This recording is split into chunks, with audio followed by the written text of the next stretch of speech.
Hi, welcome to the Silent Avenger channel. If you're enjoying the content, please consider giving it a like and sharing your thoughts in the comments. Let's dive into today's story. My name's Clayton. I'm 42, an architect, and until recently, I thought I had it all.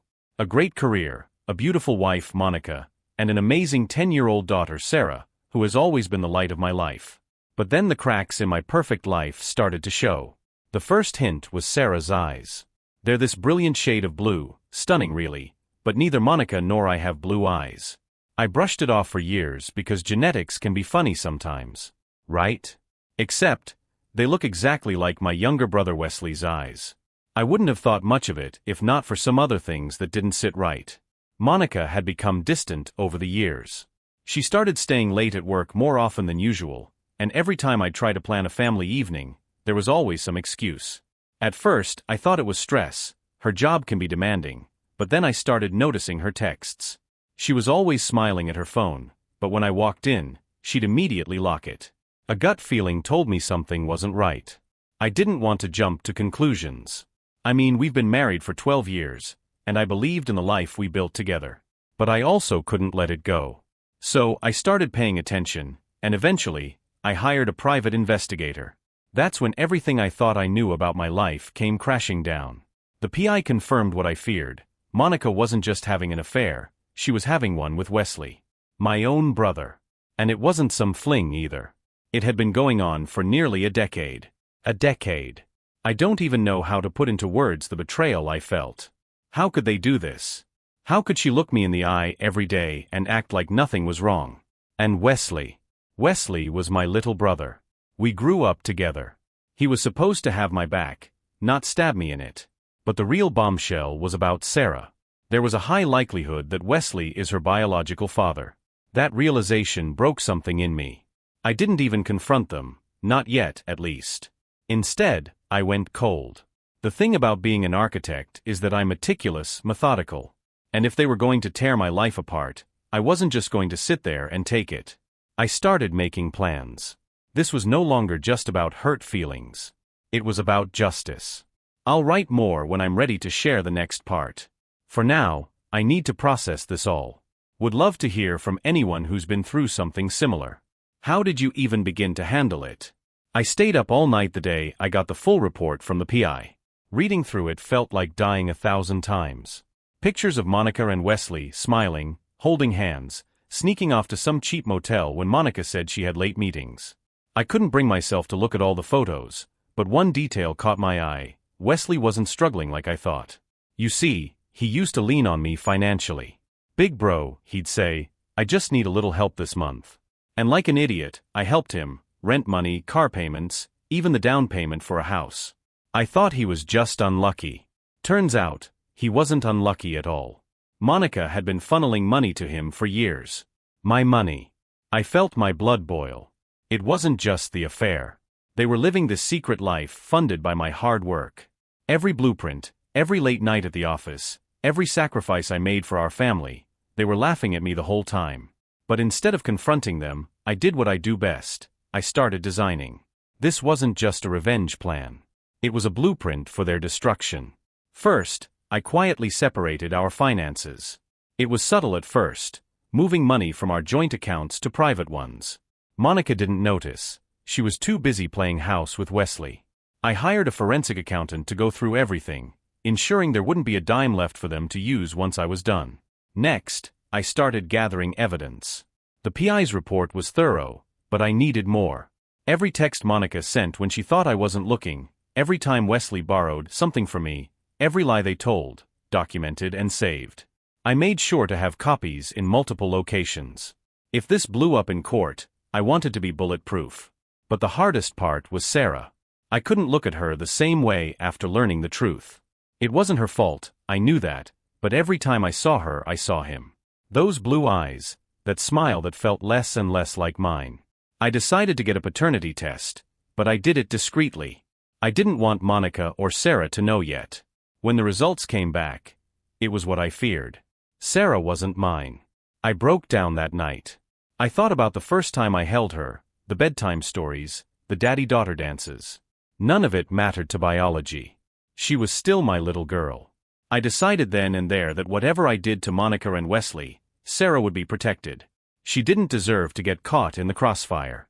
2 weeks later, I started phase 2. Wesley works in construction, thanks to connections I set him up with. I reached out to some of my clients who knew him and planted seeds of doubt about his reliability. It wasn't hard, he had always been a little lazy, and people had noticed. One by one, his contracts started drying up. For Monica, I knew I had to hit her where it hurt, her reputation. She's in marketing and thrives on being seen as the perfect professional. I started anonymously leaking information about her unprofessional behavior, missing meetings, taking personal calls during presentations. I even accidentally sent some compromising photos of her and Wesley to someone who's known for being a gossip in her company. They didn't fire her immediately, but I could tell it was only a matter of time. She started coming home late, looking stressed. For the first time in years, I felt good. By the time Monica and Wesley started noticing things falling apart, I was already 10 steps ahead. Watching their lives slowly unravel without them knowing I was behind it gave me a kind of satisfaction I can't fully explain. It wasn't joy exactly, but it felt fair. Like justice. Monica came home one evening, her makeup barely covering the stress on her face. She flopped onto the couch, ignoring me, and stared blankly at the TV. I didn't ask what was wrong.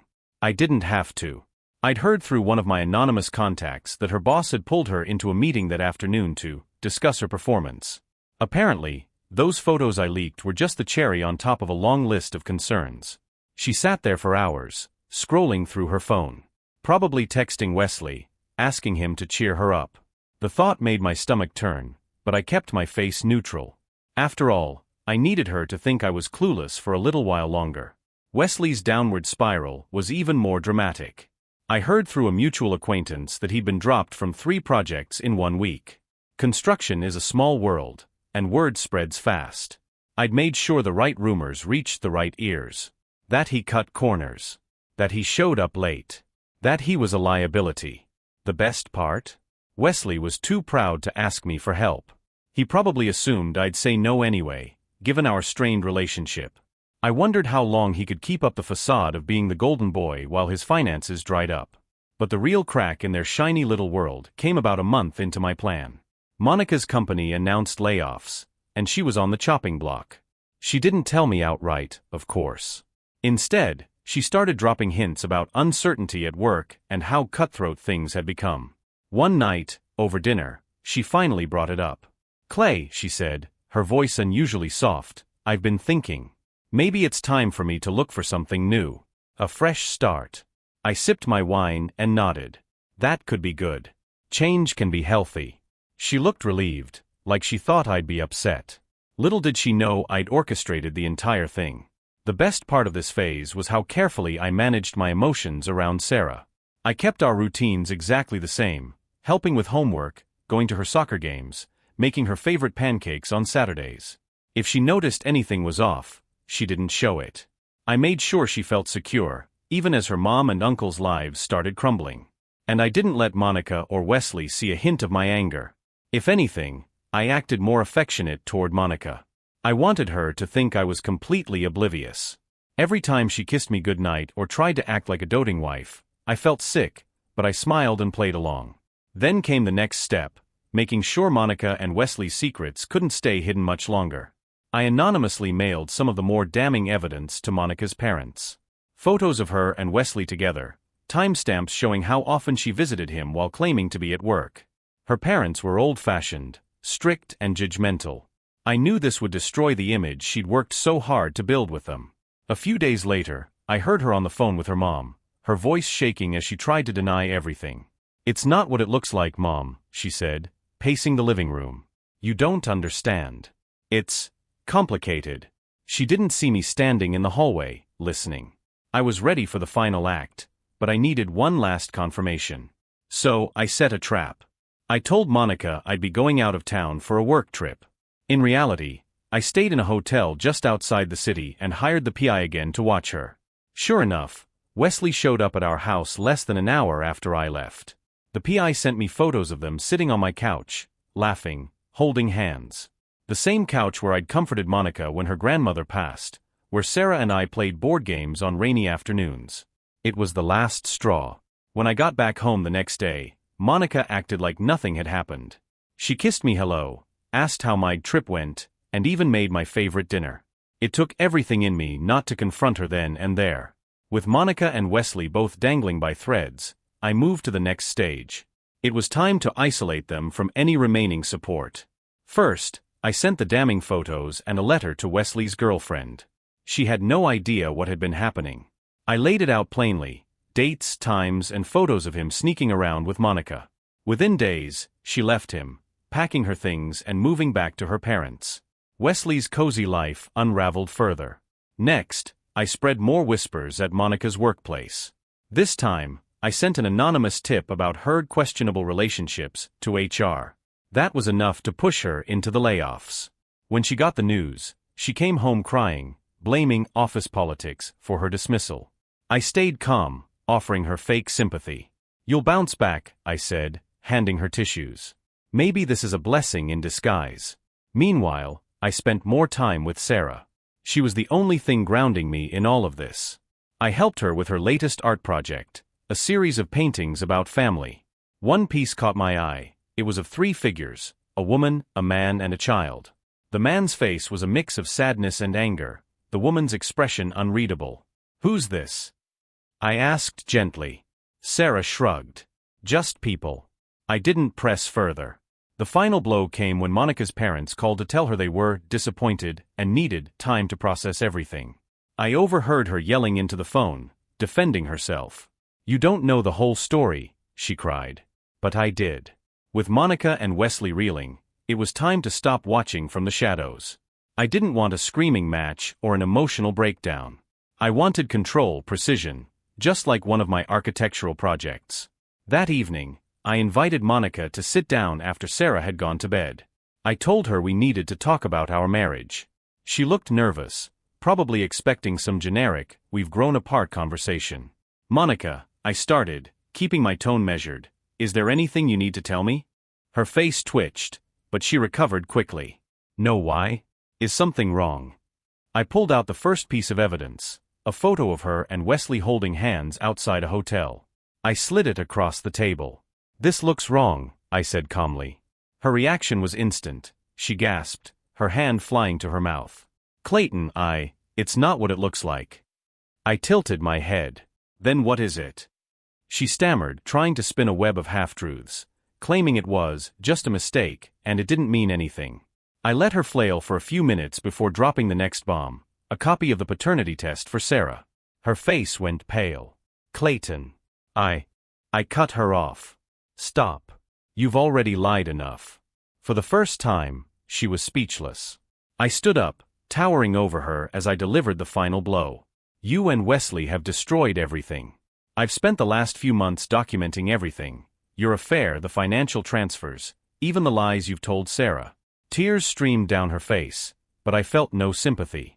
"I'm filing for divorce, Monica. And trust me, you won't walk away from this unscathed." Her sobs filled the room as I walked out, leaving her to sit alone with her guilt. Upstairs, I peeked into Sarah's room. She was fast asleep, her art supplies scattered around her. I promised myself that whatever happened, I'd protect her. The confrontation with Monica was satisfying, but it was nothing compared to what I had planned for Wesley. I wasn't going to give him the courtesy of a warning. He'd made his bed, and now he was going to lose it. First, I made a call to a contractor I'd connected Wesley with years ago, a guy who owed me a favor. I let it slip that Wesley had been taking shortcuts on jobs and was unreliable. Within a week, Wesley's remaining projects were terminated. His reputation in the local construction industry was effectively destroyed. Next, I targeted his finances. Wesley had no idea how intertwined our lives still were. Years ago, I co-signed on a loan to help him buy a house. A foolish move in hindsight, but now it worked to my advantage. I called in the loan, knowing full well he couldn't cover it. A week later, he called me in a panic. "Clayton, man, they're saying I'm going to lose the house. What's going on?" His voice was strained, desperate. I didn't bother pretending to care. "Wesley, you made your choices. This is the cost of them." "What are you talking about?" he asked, but his voice faltered. He knew exactly what I was talking about. I didn't stop there. I reached out to his girlfriend, well, ex-girlfriend by now, and handed over more details about his affair with Monica. She shared the information with a few mutual friends, and before long, Wesley found himself completely ostracized. His calls became more frequent, each one more frantic than the last. "Clay, I need your help. I'm your brother." I let his calls go to voicemail. If he wanted to reach me, he could crawl. Meanwhile, Monica was unraveling. She stayed locked in our bedroom most days, avoiding both me and Sarah. I wasn't ready to explain the truth to Sarah yet, but I made sure Monica knew her time in the house was limited. With Wesley's world crumbling and Monica's lies exposed, I was finally in control. The final stage of my plan was coming together. Soon, there would be no escape for either of them. Wesley was spiraling, and I made sure the descent was swift. The fallout from my maneuver with his house loan hit him harder than I anticipated.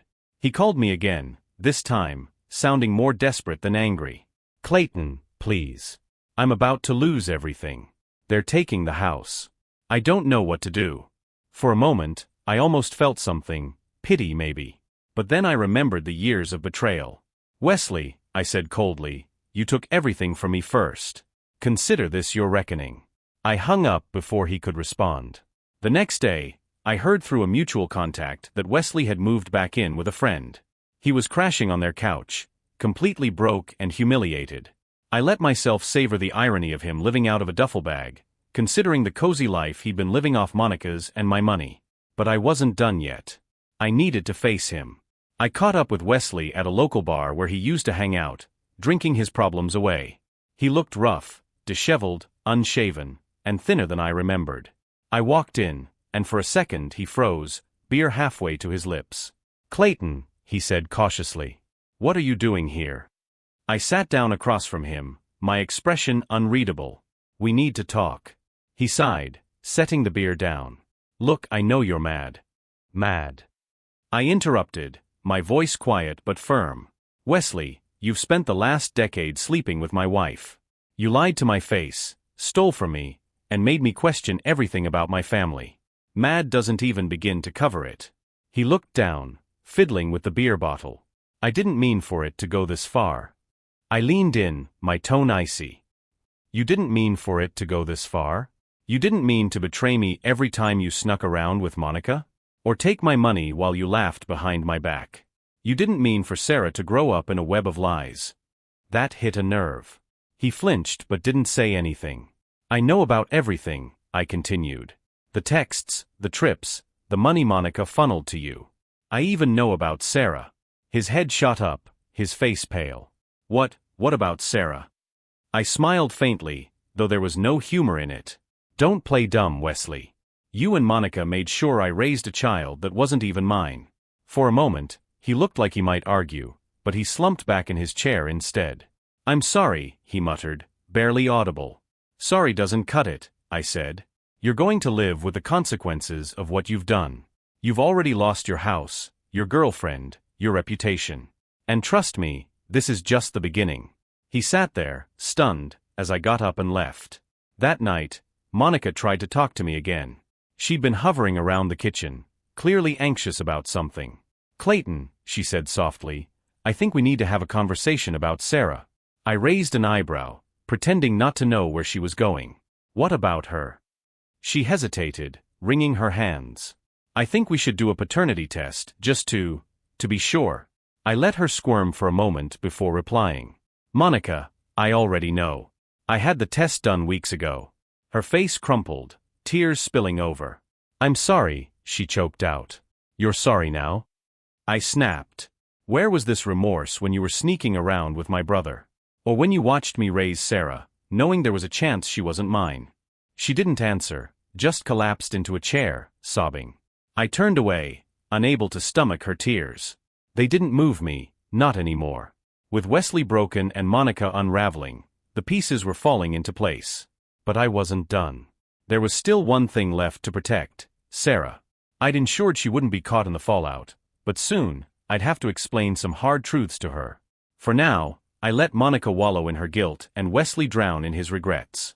They had no idea what was coming next. The hardest part wasn't destroying Monica and Wesley's lives. It was shielding Sarah from the wreckage. I knew I couldn't keep the truth from her forever.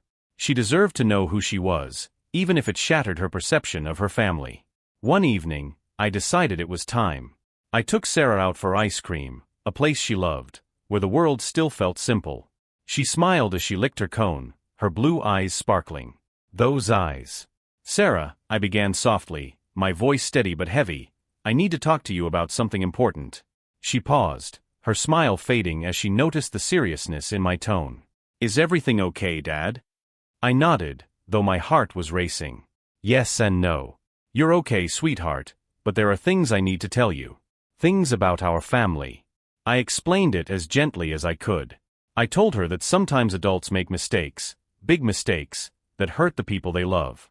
I told her that her mom had made one of those mistakes with Wesley. She didn't say anything, just stared at me, her ice cream forgotten. "But you're still my dad, right?" she asked finally, her voice trembling. "Always," I said firmly, tears stinging my eyes. "Sarah, being a dad isn't about biology. It's about love. I've been your dad since the day you were born, and nothing will ever change that." Her eyes filled with tears, and she threw her arms around me. "I don't care about the rest," she whispered. "You're my dad." In that moment, everything I'd been holding on to, the anger, the betrayal, softened. Whatever Monica and Wesley had done, Sarah was still my daughter, in every way that mattered. When we got home, Sarah went straight to her room to draw. That was her way of processing things. I gave her space, knowing she'd come to me when she was ready. Monica tried to intercept me in the hallway, her face still puffy from crying earlier. "Did you tell her?" she asked, her voice shaky. "I told her the truth," I replied coolly. "Clayton, she's just a child. She doesn't need to know all of this yet." She needed to hear it from me before someone else told her. I shot back. "You don't get to decide anymore, Monica. You lost that right when you lied to both of us for years." Her lips quivered, but she said nothing as I walked past her. That night, Sarah came into my room holding a sketchbook. She climbed onto the bed and showed me her latest drawing. It was of two figures, one tall, one small, holding hands. "It's us," she said simply. I hugged her tightly, whispering, "It always will be." For the first time in weeks, I felt a glimmer of peace. But I wasn't done yet. Monica and Wesley still had to face the full consequences of their actions. They hadn't hit rock bottom, not yet. After the conversation with Sarah, I felt lighter, but I wasn't about to let Monica or Wesley off the hook. I had one more move to make, and it was going to leave a mark they'd never recover from. Monica's job prospects had already dried up. The rumors I'd started had stuck, and every interview she managed to get ended with polite rejections. Her once perfect image as a competent, charismatic professional was gone. Now she spent most of her time at home, wandering around in sweatpants, aimlessly scrolling on her phone. One evening, she approached me cautiously while I was working on some designs. "Clayton," she began, her voice shaky, I think we need to talk about what's next." I glanced up at her, keeping my face neutral. "What do you mean?" "You've made it clear how angry you are," she said, folding her arms protectively. "But we have to move forward." For Sarah. Her attempt at reason was laughable. "Move forward." I echoed, leaning back in my chair. "Monica, the only thing I'm moving forward with is the divorce. As for Sarah, she'll be fine, with me." Her face crumpled. "Clayton, please. I know I made a mistake, but I'm still her mother." "A mistake?" I shot back, my voice rising. "This wasn't a mistake, Monica. It was a choice. Over and over again, you chose to lie, to cheat, to let me raise a child without telling me the truth. And now you think you deserve a seat at the table." She broke down, sobbing into her hands. I watched her for a moment, unmoved. "You should focus on figuring out where you're going to live once this is over," I said coldly, turning back to my work. The next day, I served her with divorce papers. I made sure they were delivered while Sarah and I were out, sparing her the tension. When we got back, Monica was sitting in the kitchen, the papers spread out in front of her. She looked up at me, her face streaked with tears. "You're really doing this," she said quietly. "I am," I replied, my tone even. "And you'll sign them. If you don't, I'll make sure every detail of this mess comes out in court." Her hands shook as she picked up the pen. "You're going to ruin me," she whispered. No, I said, leaning forward. You did that to yourself. As Monica's world crumbled, Wesley's wasn't faring much better. I heard through a mutual contact that he'd picked up some under-the-table construction jobs just to keep himself afloat. Apparently, he was drinking heavily, barely keeping it together. I wasn't done with him yet. I sent an anonymous tip to one of the contractors he'd been working for, mentioning Wesley's habit of cutting corners and leaving jobs unfinished. Within days, he was fired again. The next time I saw him was at Sarah's soccer game. He had the audacity to show up, looking like he hadn't slept in days. I didn't say a word to him, but my glare was enough to keep him on the other side of the field. Back home, Monica was becoming a ghost of herself. She barely spoke, barely ate. The spark she'd once had was gone. Mom's sad all the time, Sarah said one evening, her voice small. I knelt down to her level. She's going through a hard time, sweetheart, I said gently. But she'll figure things out. We will too. Sarah nodded, but I could see the worry in her eyes. It reminded me of why I was doing all of this, to make sure she had a future free of lies and betrayal. Monica and Wesley's destruction was almost complete. All that was left was the final blow, the one they wouldn't see coming. With Monica barely holding on and Wesley scraping by, I prepared the last stage of my plan. It wasn't enough to dismantle their lives piece by piece. I needed them to face the full weight of their betrayal in front of the people whose opinions they valued most. The perfect opportunity came when Monica's parents announced they were coming to visit. They'd been distant with her since I'd mailed them the evidence, but they wanted to discuss things as a family. Monica had no idea I was behind their sudden coldness and spent days nervously preparing for their arrival. When they arrived, Monica forced a smile and played the perfect hostess, offering tea and snacks like everything was normal. But as soon as they sat down, her mother's expression hardened. Monica, her mom began, her voice stern, we need to talk about this mess you've created. Monica's smile faltered. Mom, I know I've made mistakes, but... Her father cut her off. Mistakes? This wasn't just a mistake. It was a betrayal of your husband, your family, and everything we taught you about integrity. I stayed silent, letting her parents tear into her. It was cruel, maybe, but she needed to hear it from someone other than me. Halfway through the conversation, the doorbell rang. Right on cue. Monica frowned, confused. Are you expecting someone? I stood and walked to the door, opening it to reveal Wesley. He looked terrible, unkempt and frazzled, as if he'd just been dragged out of a bar. What's going on? Monica asked, her voice trembling as Wesley stepped inside. I turned to face them both, my expression calm. I thought it was time we all had a little family meeting. Her parents looked confused. Monica looked terrified. Wesley froze, his gaze darting between me and Monica. I pulled out a folder and set it on the coffee table. In here is everything, I said, addressing her parents. Proof of Monica and Wesley's affair, the paternity test results for Sarah, and financial records showing how Monica funneled money to Wesley for years. Clayton, stop. Monica cried, rushing toward the folder. I held up a hand, stopping her. You've lied to me, to Sarah, and to your parents for years. It's time the truth came out. Her mother opened the folder and began flipping through the documents, her face growing paler with each page. Monica, she whispered, horrified. Monica collapsed onto the couch, sobbing. I didn't mean for any of this to happen. It got out of control. Wesley, for his part, stood frozen, his face a mask of shame and panic. Do you have anything to say for yourself, Wesley? I asked coldly. He stammered, Clayton, I'm sorry, okay? I messed up. I know I did. Sorry doesn't fix this, I said, my voice like steel. You both destroyed a family. And now, everyone knows the truth. Monica's father stood abruptly, his face red with anger. I can't believe this. I can't believe you, he spat at Wesley. You betrayed your own brother. Wesley opened his mouth to speak but quickly closed it, realizing there was nothing he could say to make this better. I turned to Monica. You'll move out by the end of the month, I said evenly.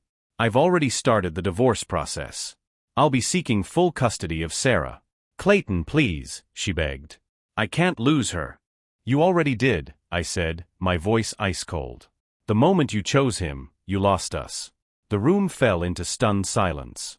Monica's parents stared at her, their disappointment palpable. Wesley looked like he wanted to disappear. I stood there, calm and composed, watching the people who had betrayed me face the consequences of their actions. This was the closure I needed. The chapter wasn't fully closed yet, but the end was in sight. And as far as I was concerned, Monica and Wesley could deal with the ruins they'd made of their lives. I had bigger things to focus on, like building a better future for Sarah and me. The days following that confrontation felt surreal. Monica avoided me as much as possible, retreating to the guest room. Wesley didn't even try to reach out after the scene at the house. Whatever thin strands held their lives together had snapped completely. Monica's parents left the next morning, their words to her cold and curt. "You need to figure out your priorities, Monica," her mother said before stepping out the door. "Don't expect us to bail you out this time." When they left, Monica broke down again, begging me to reconsider the divorce.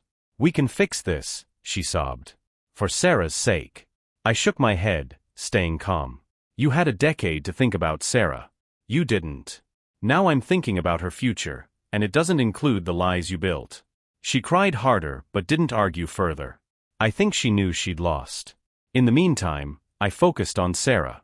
She was quiet, still processing everything I'd told her, but she stuck close to me. At breakfast one morning, she finally asked the question I'd been dreading. "Dad, am I going to have to stop seeing Mom?" The sadness in her voice cut deep. "No, sweetheart," I said gently. "You'll always have your mom. But things are going to change. She'll have her own place, and you'll spend time with both of us." Sarah nodded slowly, though I could see the wheels turning in her mind. "Okay," she said softly, then added, "I'm glad I'll stay with you most of the time." Her words were a quiet reassurance that I was doing the right thing, no matter how painful it felt. Monica moved out a week later. The house felt different without her, quieter. I didn't mind the silence. It gave Sarah and me room to heal. Wesley, predictably, had vanished.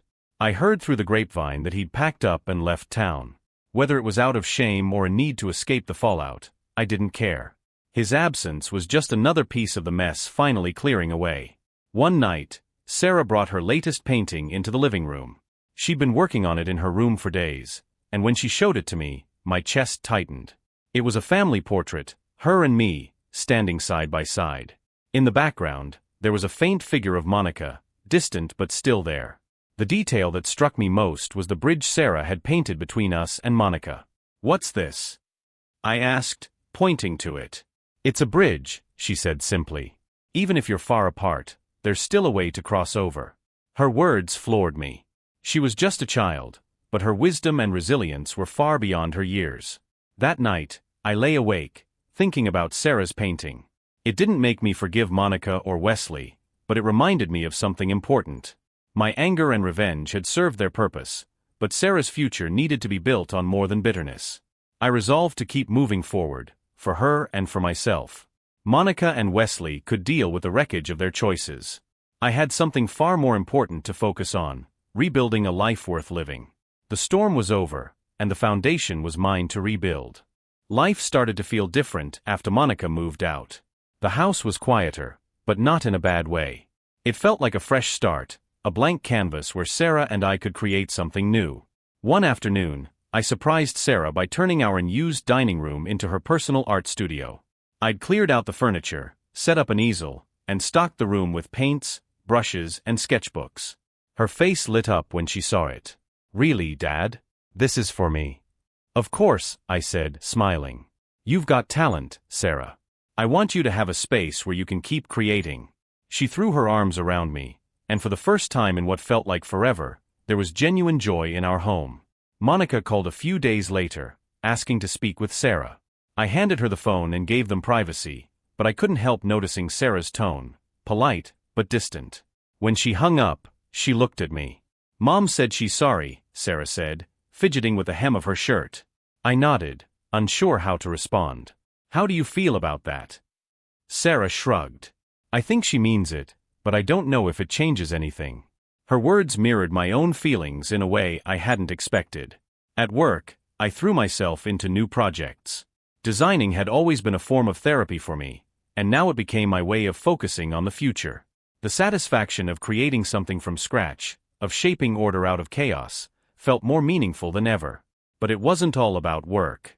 I made it a point to spend more time with Sarah, movie nights, soccer practice, lazy Sundays baking cookies. Every little moment felt like a step toward healing, for both of us. One evening, Sarah showed me another one of her paintings. This one was of a tree, its roots deep and strong, its branches reaching toward the sky. "What's this one about?" I asked. She thought for a moment before answering. "It's us. The roots are strong, like our family, even if some of the branches are broken." Her words stayed with me. Sarah was right. The foundation was still strong. It was up to us to grow from here. As the weeks turned into months, Monica faded further from my life. We communicated only about Sarah, keeping things civil for her sake. Monica had found a small apartment nearby, and Sarah visited her a couple of times a week. I could tell those visits weren't easy for her, but she never complained. One evening, after Sarah came home, I noticed she was quieter than usual. As we sat on the couch, I asked her, "Everything okay, kiddo?" She hesitated before nodding. "Mom's trying, but it feels different now. Like she's not really my mom anymore." Her words hit hard, but I stayed calm. "She's still your mom, Sarah. People make mistakes, big ones, but it doesn't mean she doesn't love you." Sarah leaned into me, resting her head on my shoulder. "I love her too. I just love being here more." I didn't push further. I knew she was still processing everything, and I was proud of her for being so open about her feelings. I realized I needed to let go of the anger I still carried. It had fueled my revenge, but now it felt like a weight holding me back. One night, after Sarah was asleep, I went through the folder of evidence I'd gathered against Monica and Wesley. I burned it all. Watching the papers curl and blacken in the flames felt strangely freeing. Monica and Wesley didn't deserve my forgiveness, but I deserved peace. The next day, Monica called, asking if we could meet. I agreed, more out of curiosity than anything else. We met at a small cafe, and she looked nervous, clutching her coffee cup like it was an anchor. "Thank you for coming," she said softly. "What's this about, Monica?" I asked, keeping my tone neutral. She hesitated, then sighed. "I know I can't fix what I did, but I want you to know I'm sorry. For everything. For hurting you, for lying, for dragging Sarah into this mess." I studied her face, searching for any sign of manipulation, but all I saw was genuine regret. "I appreciate the apology," I said finally. "But it doesn't change what happened. My focus is on Sarah now." "I know," she whispered, tears brimming in her eyes. "I hope someday you'll see I'm trying to be better, for her." As I left the cafe, I felt lighter. Not because I forgave Monica, but because I didn't need her apology to move forward. She could live with her regrets. I had Sarah, and that was enough for me. The final threads of my old life were slipping away, and for the first time in years, I felt ready to embrace whatever came next. The days started blending into something softer. The chaos that had defined the last few months began to quiet. Sarah settled into a routine, dividing her time between my house and Monica's apartment. At first, I worried the back and forth would disrupt her, but Sarah adapted better than I expected. She started focusing more on her art, and I made sure she had everything she needed: new canvases, brushes, and a dedicated corner in the studio for her bigger projects. "Dad, do you think I could show my paintings to other people someday?" she asked one night as we cleaned up the dinner table. "Of course you can," I said, smiling. "You're incredibly talented, Sarah. The world deserves to see what you can do." Her eyes lit up. "Maybe I could even have an art show one day." "One day soon," I promised. I began quietly supporting her dream.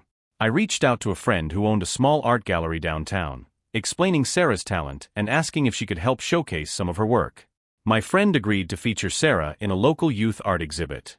When I told Sarah, she was stunned. "Really? They want my paintings?" "Really," I said, grinning. "You've earned this, Sarah. I'm just helping make it happen." She hugged me tightly, her excitement contagious. The day of the exhibit came quickly. Sarah spent hours selecting her best pieces and setting them up in the gallery. Watching her walk around the space, greeting visitors and explaining her work, filled me with pride. She looked so confident, so sure of herself. Monica showed up midway through the event. Sarah greeted her warmly, though I could sense her lingering hesitance. Monica stayed for a while, admiring the paintings and making small talk with the other parents. "She's really talented," Monica said to me quietly as we stood near one of Sarah's landscapes. She is, I agreed, my tone neutral. Monica hesitated, then added, "You've done an amazing job with her, Clayton. She's lucky to have you." I didn't respond. It wasn't about me, it was about Sarah. That night, after we got home, Sarah couldn't stop talking about how amazing the exhibit had been. "Dad, I want to do this forever," she said, her eyes bright with determination. "You can do anything you set your mind to," I told her, ruffling her hair. She smiled, then hugged me tightly. "Thanks for believing in me." In those moments, I realized something important. The life I'd built with Sarah, though scarred by betrayal, was stronger than ever. Monica and Wesley were part of our past, but they no longer defined us. The future was ours to shape, and for the first time in a long time, I was ready to embrace it. Months passed, and the tension that once filled my life finally started to fade. Sarah flourished in her art, spending her weekends painting and even selling a few pieces to friends and neighbors. Her confidence grew with every stroke of the brush, and I saw a light in her I hadn't seen in months. I, too, began to find my footing again. Work kept me busy, but it didn't consume me. I made a point to focus on the small moments, soccer games, movie nights, and quiet mornings making pancakes with Sarah. One evening, as we were cleaning up after dinner, Sarah turned to me with a question that caught me off guard. "Dad, do you think we'll ever be a normal family again?" I paused, wiping my hands on a dish towel. "What do you mean by normal?" She shrugged, her gaze thoughtful. "Like how it used to be, before all this stuff happened with Mom and Uncle Wesley." I knelt beside her, meeting her eyes. "Sarah, families don't have to be perfect to be normal. What we have right now, that's our normal. It's different, sure, but it's ours." She nodded slowly, a small smile tugging at her lips. "I like our normal." "Me too," I said, pulling her into a hug. Monica continued to see Sarah regularly, and while their relationship wasn't what it used to be, they were rebuilding something. Sarah didn't talk much about their visits, and I didn't press. I figured it was her space to navigate, and I respected that. As for Wesley, he disappeared entirely. I hadn't heard from him in months, and honestly, I preferred it that way. Whatever path he'd taken, it was no longer my concern. The final step in closing this chapter came when I made the decision to sell the house. It had been a home, but now it felt like a reminder of everything that had gone wrong. Sarah was hesitant at first, but when I showed her the new place, a smaller, cozier house with a big backyard, she lit up. "Can I have a tree house?" she asked, her excitement infectious. "Absolutely," I promised. "We'll build it together." Moving into the new house felt like the final piece of the puzzle sliding into place. As we unpacked, Sarah set up her art studio in the sunniest corner of the living room, and I finally felt a sense of peace I hadn't in years. That first night in the new house, Sarah handed me a new painting. It was a simple image of the two of us standing in front of a treehouse, the branches full of leaves. "It's for us," she said proudly. "A new start." I hung it up immediately, right above the fireplace. Life wasn't perfect, but it was ours. The betrayal that had once consumed me was just a memory now, a reminder of where we'd been and how far we'd come. Sarah and I had built something new, something strong. And as I sat on the couch that night, watching her sketch in her notebook, I knew one thing for sure: we were going to be okay.